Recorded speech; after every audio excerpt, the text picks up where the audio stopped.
প্রিয় সপ্তম শ্রেণীর শিক্ষার্থীরা, শুভেচ্ছা নিও। আজকে আমি তোমাদের 2025 সালের বাংলা বিষয়ের নতুন বই সপ্তবর্ণা থেকে কবিতা চতুর্থ অধ্যায় শ্রাবণে, এখান থেকে অনুশীলনীর বহু নির্বাচনী প্রশ্নের সমাধান করে দেব। প্রথমে তোমাদের বলবো, যারা আমার চ্যানেলটি সাবস্ক্রাইব করো নাই তারা আমার চ্যানেলটি সাবস্ক্রাইব করবে এবং আমার সাথে থাকবে। তাহলে চলো আমরা ক্লাস শুরু করি। কবিতা চতুর্থ অধ্যায় শ্রাবণের বহু নির্বাচনী প্রশ্ন।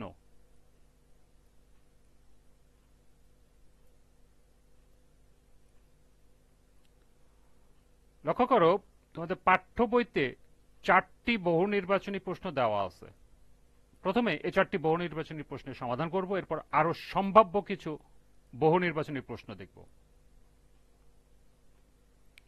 পাঠ্য বইয়ের বহু নির্বাচনী প্রশ্ন 1, শ্রাবণের জল অবিরাম ঝরে। ক, সঙ্গীতের মতো। খ, কোলাহলের মতো। গ, গণিতের মতো। ঘ, নামতার মতো। সঠিক উত্তর ঘ, নামতার মতো। 2, অবিরাম একই গান বলতে কি বোঝানো হয়েছে? ক, বর্ষার প্লাবন। খ, নদীর ঘোলা জল। গ, একটানা বৃষ্টি। এবং ঘ, সঙ্গীত সন্ধ্যা। সঠিক উত্তর গ, একটানা বৃষ্টি। বর্ষণ মুখর দিনে অরণ্যের কেয়া শিহরায়। রৌদ্রদগ্ধ ধানক্ষেত আজ তার স্পর্শ পেতে চায়।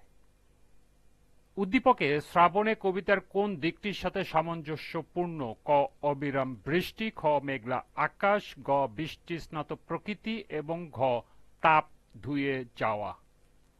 সঠিক উত্তর গ, বৃষ্টি স্নাত প্রকৃতি। 4, বৃষ্টি এলো কাশবন, জাগলো সারা ঘাসবন। উদ্দীপকের ভাব দ্বারা শ্রাবণের কবিতার কোন পংক্তিতে প্রতিফলিত হয়েছে? ক, অফুরান নামতায় ধারা বাদলের ধারাপাত। খ, আকাশের মুখ ঢাকা ধোয়া মাখা চারিধার। গ, স্নান করে গাছপালা প্রাণখোলা বর্ষায়।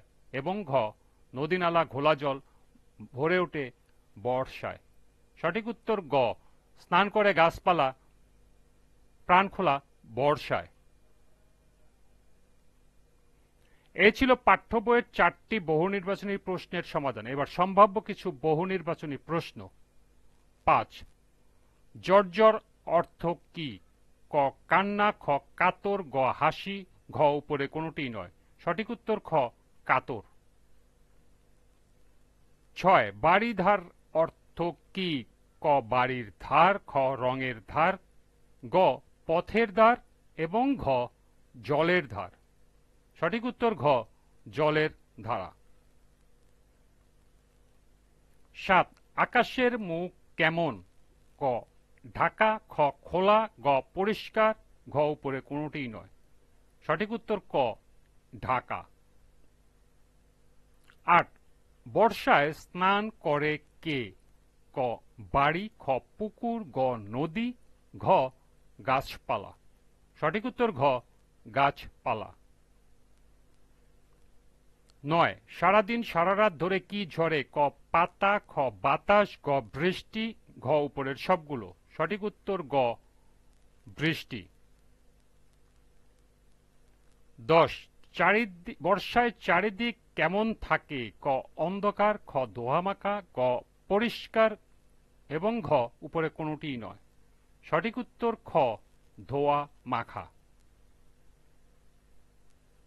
11, নদীনালা কিসে ভরে ওঠে? ক, বরফ জলে। খ, ঠান্ডা জলে। গ, পরিষ্কার জলে। এবং ঘ, ঘোলা জলে। সঠিক উত্তর ঘ, ঘোলা জলে। 12, বর্ষার জলে 10 দিক কেমন করে? ক, টলমল। খ, থই থই। গ, ভাসমান। এবং ঘ, উপরের সবগুলো। সঠিক উত্তর ক, টলমল। 13, বর্ষায় অবিরাম কি গান হয়? ক, থই থই। গ, টলমল। গ, ঢাল জল। এবং ঘ, উপরের কোনটি নয়। সঠিক উত্তর গ, ঢাল জল। 14 বর্ষায় কিসের তাপ ধুয়ে যায়? ক রাস্তার, খ গ্রীষ্মের, গ গাছপালার এবং ঘ উপরের সবগুলো। সঠিক উত্তর খ গ্রীষ্মের। 15 সুকুমার রায়ের জন্ম ক 1884 খ্রিস্টাব্দে, খ 1885 খ্রিস্টাব্দে, গ 1886 খ্রিস্টাব্দে এবং ঘ 1887 খ্রিস্টাব্দে। সঠিক উত্তর ঘ 1887 খ্রিস্টাব্দে। 16 সুকুমার রায়ের মৃত্যু ক 1921 খ্রিস্টাব্দে, খ 1922 খ্রিস্টাব্দে, গ 1923 খ্রিস্টাব্দে এবং ঘ 1924 খ্রিস্টাব্দে। সঠিক উত্তর গ 1923 খ্রিস্টাব্দে। 17 সুকুমার রায় রচনা করেন ক রসের কবিতা, খ হাসির গল্প, গ নাটক, ঘ উপরের সবগুলো। সঠিক উত্তর ঘ উপরের সবগুলি। 18 সুকুমার রায়ের লেখা ক আবল তাবল, খ হযবরল, গ পাগলা দাশু, ঘ উপরের সবগুলো। সঠিক উত্তর উপরের সবগুলো।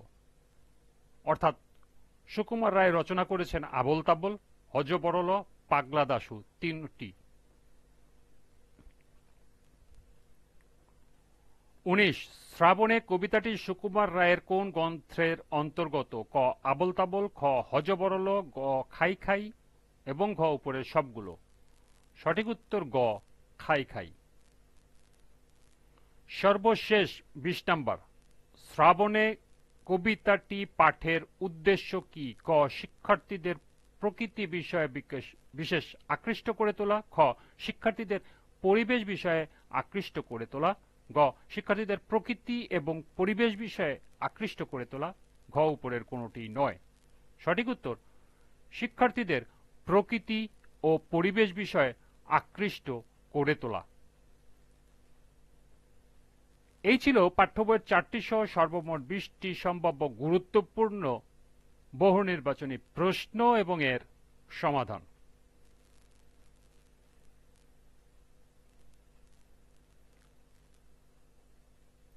আজকের ক্লাসটি এ পর্যন্তই।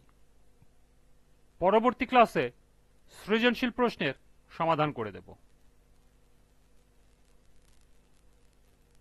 সবাইকে আবারও বলছি, যারা আমার চ্যানেলটি সাবস্ক্রাইব করো নাই তারা আমার চ্যানেলটি সাবস্ক্রাইব করবে এবং আমার সাথে থাকবে।